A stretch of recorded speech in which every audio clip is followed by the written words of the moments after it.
overall closing statement, your overall opinion.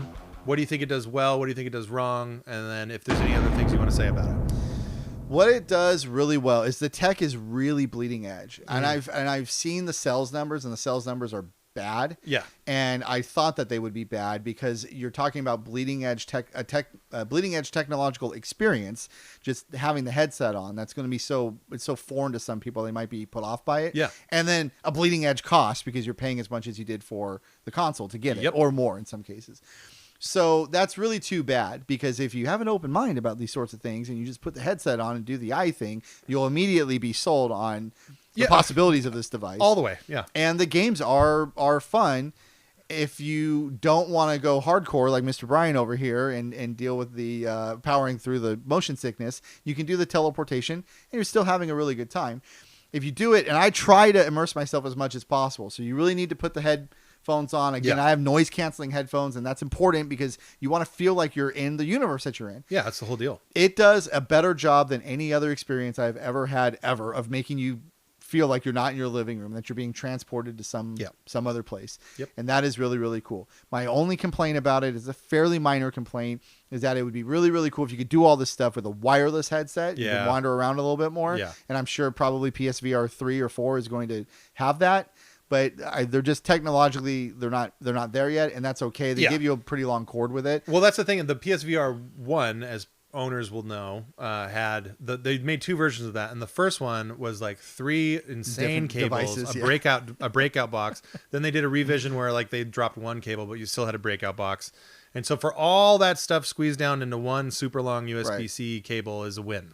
Yeah, and my son has only almost obliterated my PlayStation like 3 times by pulling that cable out.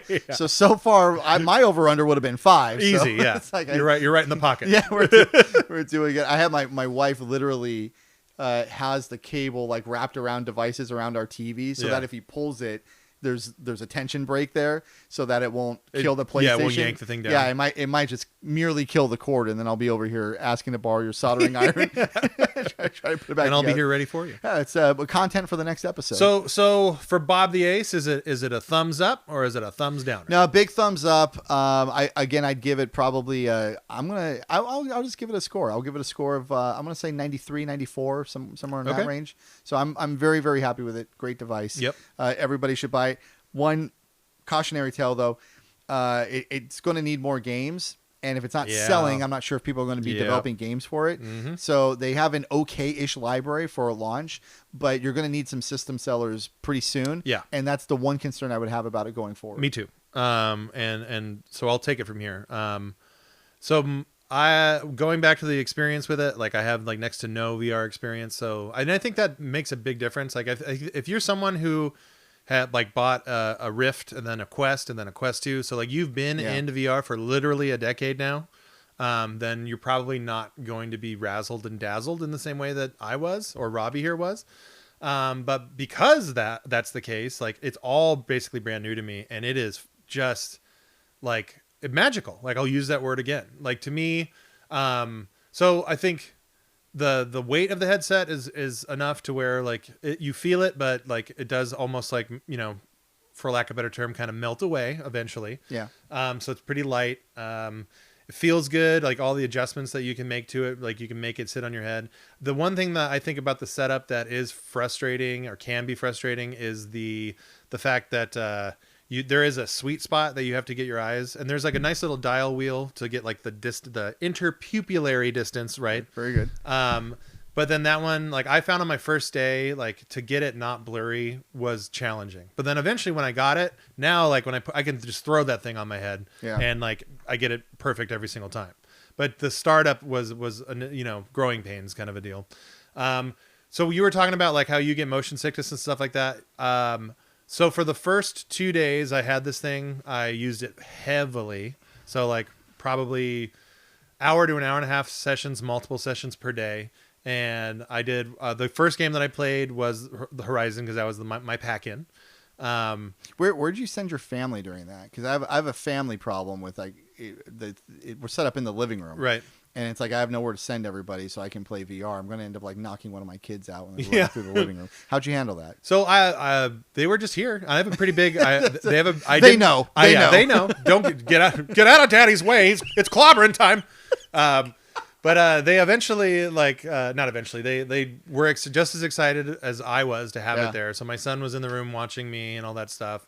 And like I made it pretty clear, like it's no joke. Like I will not be able to see, and I'm a large man, so please don't get in my way. And they both understood the benefit of that advice. You need to get some caution tape. Yeah, exactly. Just like do a little perimeter of caution tape. So that was fine. Didn't have any issues there. The issue that I had. Like, I didn't have so much of the motion stuff like I did initially with Horizon. What that game does with heights, like if you have any issues with heights at all, or like if you are someone that has like issues with vertigo, like you're going to feel it. You are going to feel it. Like I got to a point in Horizon where I was up on a mountain and my wife wanted to check it out. So we put the headset on her and she just wilted like a flower. She's just like, oh God, because it's so convincing. Like it. And I've said this several times. Like, I think the coolest thing about PSVR 2 is that it tricks your brain. It literally tricks your brain. Where like, especially the first few times that you do it, like you just feel completely immersed in. You feel like you're in the world that the game is, except for you're wearing like a scuba mask. When you're climbing up, it's like your body feels the sensation of. Yeah. Well, dude, I remember like there's a point in Horizon where you get to like a snowscape, and in Resident Evil, there's a lot of snow in that game. But I almost felt like cold, like it's like my brain wanted it to be cold, so like it would like give me like phantom cold pains or something weird like that. But so I had a little bit of motion sickness, fought through it. The weird thing for me, and what the lasting effect that I had was this disassociation feeling. So like I would play it for like an hour, and then take off the headset, and then look at my own hands, and then I'd be like, well, these aren't my hands, like that kind of feeling. Like, and I don't know how to describe this feeling other than use drugs to describe it, so I won't. But those who know. The feeling of dissociation with it was like it lasted a few days for me, and then as like I was saying, I was playing heavily and all that good stuff, and we did fight through. And now when I play it, I feel no motion sickness, no weirdness, no nothing. So as a device, I think it's best in class, like you were saying. And I've never played the Index. I hear the Index is really good. But you had to use an Oculus, I think, right? Yeah, I used the Rift, the original Rift, and then the Quest 2 I demoed in like a Best Buy or something like that. Played Beat Saber, which is quite fun. And I think the PSVR 2 has a resolution that's like 50% or 100% more than.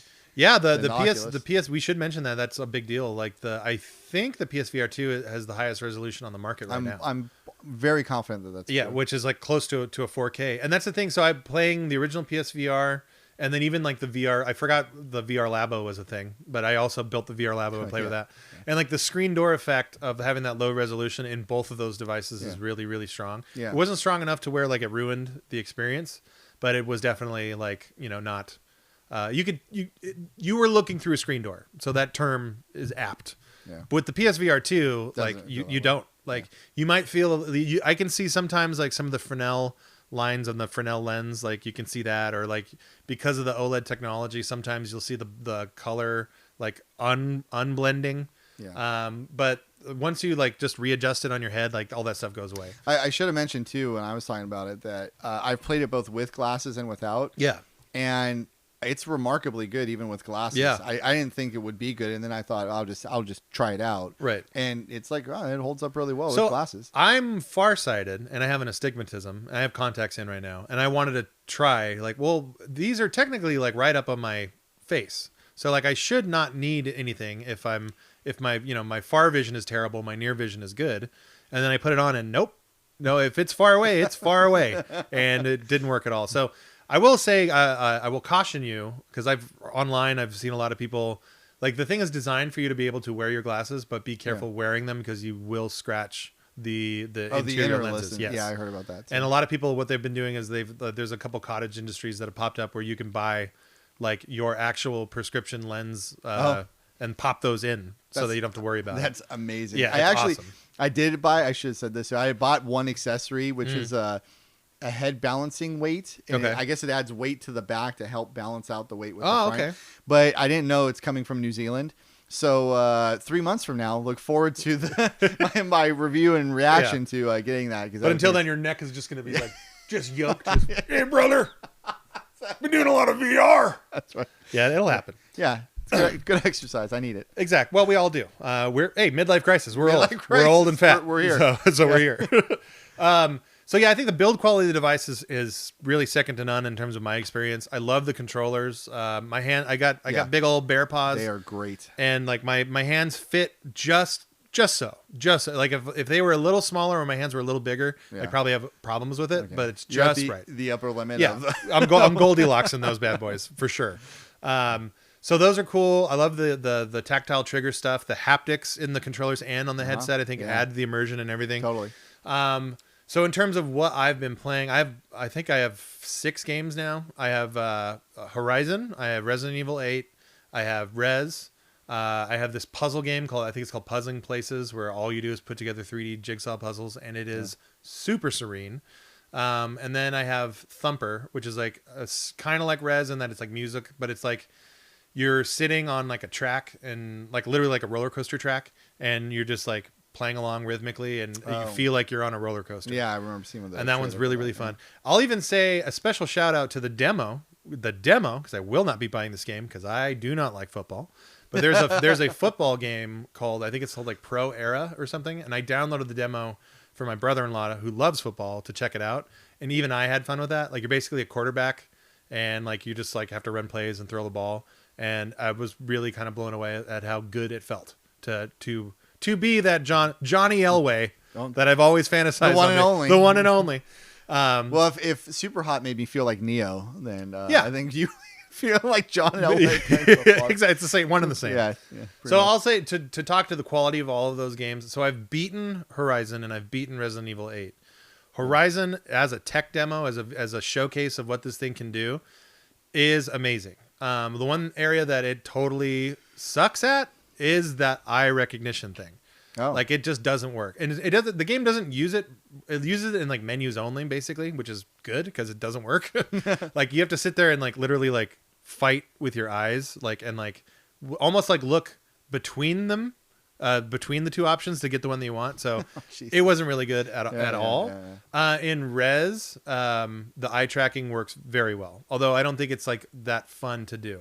It's again magical because it works. And it works way better. It works as well as like the setup, like the when you're setting it up initially. When you look at things in the field, like you lock onto them and it works as advertised.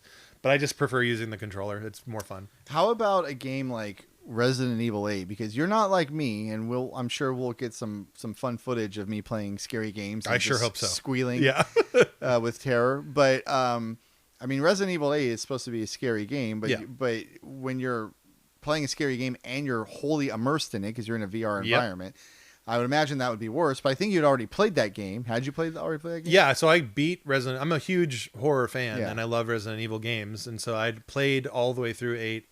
Initially in the RR mode, the reality mode. Right. So like that's the thing is like I knew where all the scares, so to speak, were. It had been like 6 or 7 months since I had played it, so I forgot a lot about that game. Well, that and the fact that you're dead inside, I would imagine both of those things would make it easier to do. 100%. To play it in VR. Yeah, for sure. So I'll say this: of all the VR games that I've played, Resident Evil 8 by like a factor of 100 is the most impressive one. Oh wow. Horizon. I'll say this about Horizon, and I can move from it. I thought it was a fun tech demo.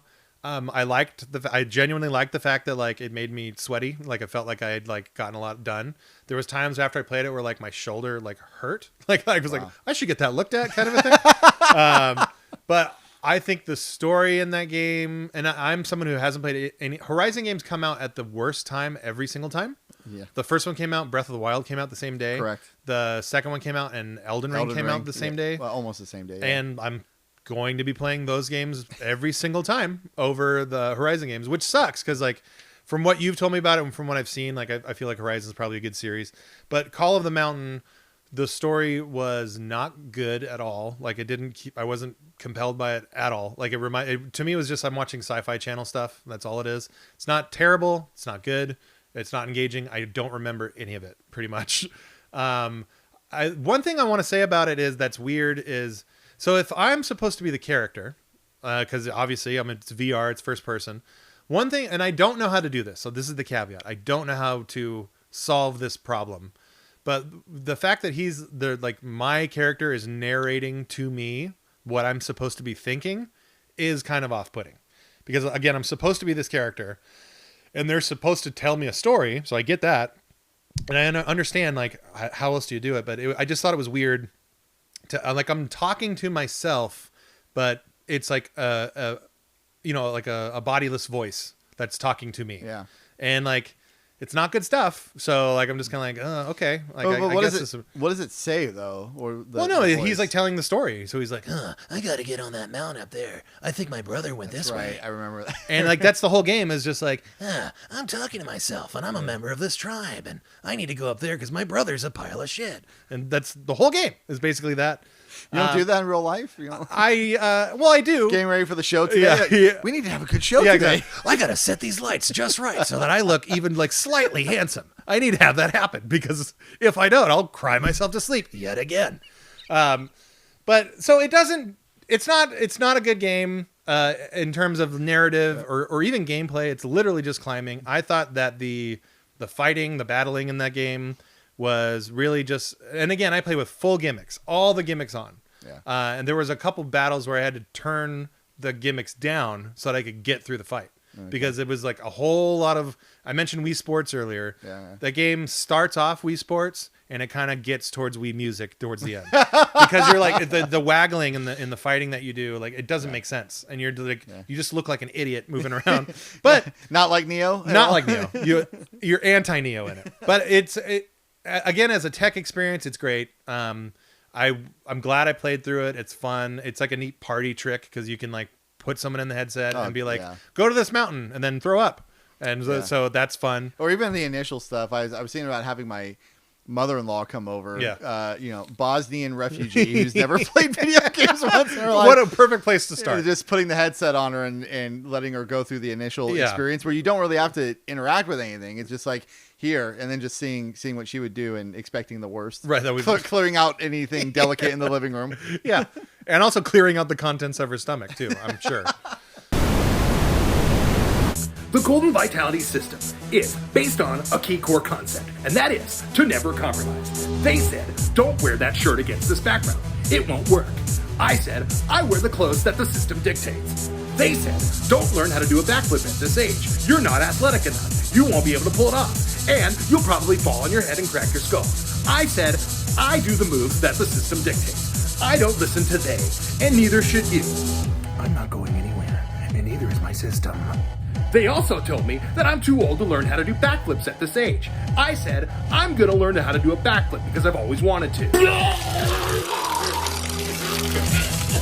With the Golden Vitality system, all things are made possible with sheer determination, grit, and self-fulfilling prophecy. It's just like learning how to backflip. I really wanted to do it, so I did, and everything was great. Unfortunately, they don't want me to show you footage of my awesome backflip, but I promise you I've done it, and it looks super cool, and it's been made possible by the Golden Vitality system. The Golden Vitality system can help with financial problems, with marital problems, and other relationship problems, and it can help with athletic problems, such as if you wanted to learn how to backflip. The Golden Vitality system can support you in this endeavor. Trust me. Believe in your dreams. Believe in the Golden Vitality system.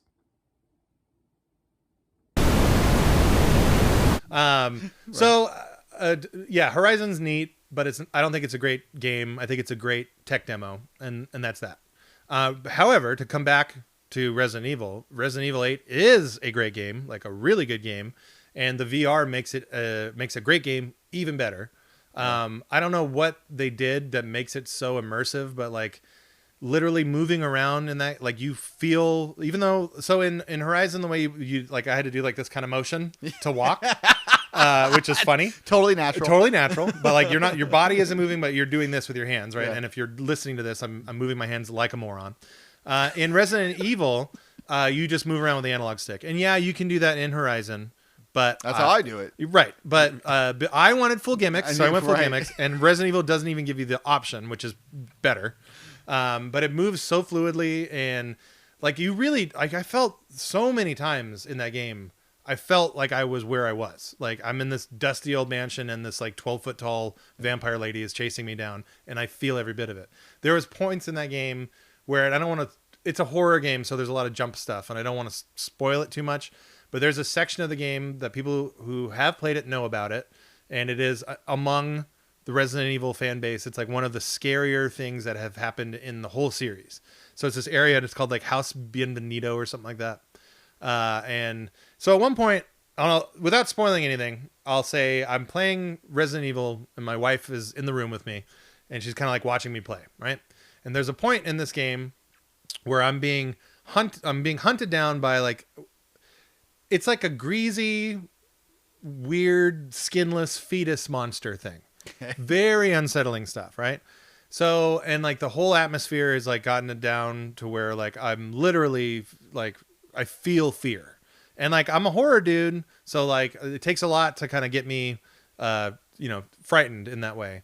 But there's a point where I'm playing, and like the lights in the room go down, so it's just like dark light, like literally like a dark room photography, red light. And everything, like you can't see anything in front of you. And I'm really pensively walking through this long hallway. And of course, all the hallways are long. Yeah. And all of a sudden, like I hear a baby cry. And then like my flashlight goes up and lights this thing. And it's right in front of me. And again, my wife is watching me play this. And I audibly go, ah! And like kind of crumple down and like very quickly and sheepishly run away and hide from this thing. And my wife is just like watching, and like I can't see her, but I can feel she's just kind of shaking her head, like, "Oh boy, oh man, oh boy." So it wasn't laughing hysterically. Yeah, then. Yeah. No. But it was like I totally like showed major ass in front of my wife, which I'm fine with because she's my wife. It's part of the deal. But it was. Yeah. I can't say enough good stuff about that game. Like honestly, like even if you don't like horror, or maybe you can't handle horror, I still recommend doing it because like as a VR experience, it's just so like immersive and fulfilling. Like everything you do. So with weapons, right?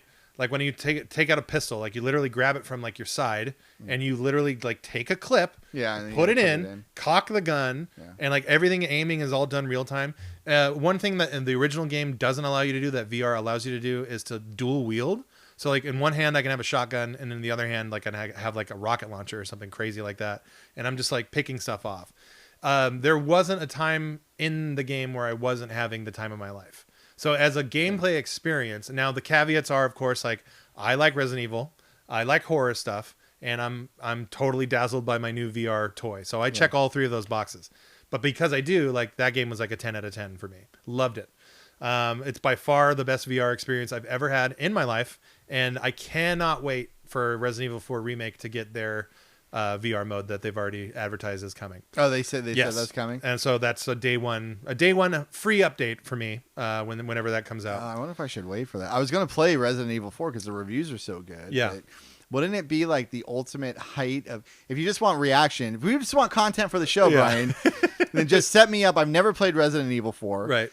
The remake's supposed to be fantastic. I could play it in VR the most immersive way possible. And then I would just scream over and over and over again for however long I'm playing it. So I'm literally at that crossroads right now because I haven't bought it yet. And I love Resident Evil 4. And like, I'm not speaking out of school when I say it's one of the best games ever made, because it is. And the remake has been getting such good attention that like the word on the street is like they took one of the best games ever made and then improved it, which is like, okay, right. I'm in. But so as much as I desperately want to play it, I also want to play it in VR, and I kind of want to play it in VR for like my first go around with it. Yeah. So I'm in that same boat. But I think dollars to donuts, I am probably going to play it because I can't hold off. I can't hold off. And there's no announcement as to when that update is coming. The other games I'm playing, Rez, I've played for the last 25 years. Like I know everything about that game. And I've loved it on every platform I've ever played it on. And I think it's one of those games that like when it was made for VR and they didn't know it. Yeah. Because now that, and it's been on VR since PSVR 1, and I think it's on Quest and all those other things now too. So to me, it's one of those games where like if you've never played any VR at all, like a game that I would recommend people try is Rez, because it's very easy to pick up and it has such a striking visual style, and then it's famous for the music, like the music in Rez. And I'm not like at all. I am not an electronics dance music kind of guy. I am wearing a Venom T-shirt, so that should tell you that. Right, you are a music snob though, and I'm a music snob, but the music in Rez is it's fantastic. Like you add to the music by playing it. Like everything that you do in the game is like timing and rhythmically based. So even though you're playing it like you're just shooting things, like it fits into the core soundtrack. Like every explosion and everything, which I think is such a neat little thing that again they did like 25 years ago or whatever it was. So that one's really good. So yeah, I think, and here's I'll wind it down here with this. So your critique, my only critique with it is the same as your critique. It's the games. Like I think right now as we record this about 45 games. I obviously haven't played all of them. Well, you said the Resident Evil 4, like that would be big. Yeah, that's one that's a down the road one that's coming for sure. Though the one that everybody wants and there's all these rumors about is Half-Life Alyx. Yeah, for sure. And I'm totally expecting that announcement to happen this summer. I think it's going to happen. Okay, I think it's going to happen too. I would have already expected it to have happened by now, and I've learned better than to just assume that Valve is making games because they don't do much of that anymore. Weird, yeah. That's crazy that you would just now come to that conclusion. Like, I don't know about that Half-Life 3, guys. Yeah, I don't know. I don't think it's coming out. No, I expect Half-Life Alyx to come out because it needs to come out on... Like Sony needs to just back up the Brinks truck and make it happen. Pretty much, because they need a killer app, because Horizon wasn't it. Resident Evil to me is it, but Resident Evil is also, I fully understand, like, a 10-year-old probably shouldn't play it, or people like you, or a 42 or 42-year-old that is terrified of things probably shouldn't play it. I don't need that in my life. I understand. I get it. So I think that's the big issue that they need to fix, and the only way to fix it is to do it. And so we'll see. The fact that the sales are what they are now, like, I am also a little pensive about it. But I'll say this about the whole thing. It was expensive. I probably should have bought more important things than that at the time that I bought it. But I have it now, and I don't regret it at all. So my key takeaway is I spent a lot. It's like $600 on this device, and I have zero regrets with... God, Pavlov. I have to talk about Pavlov for really. Okay, so Pavlov is the most recent game that I got. Okay. Pavlov is it's kind of like a herky jerky Call of Duty knockoff, right? It is one of the most fun things I've ever done in my life. There's a mode in that game that's like Among Us, where like you have like someone who's suspected to be a traitor, and like it seems like everyone who plays that game has like a good sense of humor, because like I'll walk around. And if I'm innocent, I just walk around and walk up to somebody and be like, I am innocent. Trust me with your life. I am innocent. And that's how people talk. There's a point in the game where I'm playing a death match. It's like team death match. And I just thought it'd be fun to do this. So like I'm firing at my target and brutally missing every shot. And so I'm like, I'm just going to take off all my guns. And so I do. I take off all my guns. And then the guy that I'm shooting at, like clockwork, does the exact same thing. So he's taking away all of his guns. We both have our hands up like this, hands up in the air, and we walk towards each other and just start dancing. Just stupid. Like the famous Christmas truce. From World War I. Exactly. So I had a Christmas truce in Pavlov. And then I started, like, this kept happening. So other people have this idea, an organically developed idea. It's emergent gameplay. Yeah, where people are just like, they're trying to murder each other. Then all of a sudden, like, you just put all your weapons down and just start like popping and locking and stuff like that. Guys, it's fine. Let's build a better society together. Exactly. And so like for that game being a herky jerky, I'm not going to call it a mess, but like you see the lack of budget. But it's just so much fun, and it's fun for all the right reasons. It should be fun, where it's like people making emerging gameplay, or like just having a good time. And that's the sad part, as it stands right now. Like with sales being as low as they are, I don't know if we're gonna get another Pavlov, or like a bigger, like more AAA Pavlov would be really good. We'll wait and see, I guess. But that's my only concern with the PSVR 2 right now, is the fact that like the games that we are getting are like these. And again, it's like when you came to PlayStation, you hadn't played any PS4 games. Yeah. So you have access to all this stuff. Or PS3 games. Or PS3 games for that. Yeah. So for me, like I have no experience with VR in general for the most part. And so all these games that people are complaining about, like, oh, this came out on Quest and blah, blah, blah. Like, great. I haven't played it. Yeah. So it's all new to me. Half-Life Alyx, we were just new to you. 100%. So don't you think though that like the way forward is probably in the Resident Evil example is a good example where you'll still have your AAA games that'll come out and they'll tack on a VR mode and that's maybe the best that you're going to get as opposed to like Call of the Mountain, a game that is just developed from the ground up to be a VR experience. Well, I think it depends on like, so Resident Evil is a first person game, like out of the gate. And so right there, it naturally will translate well into VR. So take any first person shooter that's out there, that's like of a high grade. And like, obviously I'm talking out of my butt. I'm not a developer, but like, it doesn't seem like that would be quote unquote that difficult to like make a first person shooter into a VR game. And that's me obviously not knowing anything about anything, but just the how that gameplay mechanic will just naturally slot right in there. The Horizon as a VR tech demo was different because like you could tell like the whole angle of the climbing thing was to make you physically immersed in the world and stuff like that. Probably Horizon would have been a better game if you did less climbing and more and better combat. But it is what it is. So I think to answer your question, like I think it needs both. I think it needs to have like your Resident Evil 4s and 8s and blah, blah, blah, where they'll have a VR mode. And I think the original PSVR also did a pretty good job of that, where like they would release a game and it would have like a VR mode if you wanted it. I think the real business will be done with those games that are designed from the ground up on VR, obviously, because if you design with VR in mind, like you would think that you're going to get a better product that way. But again, that goes back to the big point. Like if it's not selling, what's the motivation to make more games? So I think Sony is going to have to step it up and spend a lot of money, either bringing Half-Life Alyx to the platform or making their own, whatever it is, make their own version of Half-Life Alyx, a game that is so good and is so dependent upon VR that you have to have it in order to get that experience. Totally. Astro's Playroom did such a good job of selling the new features of the PS5. Right.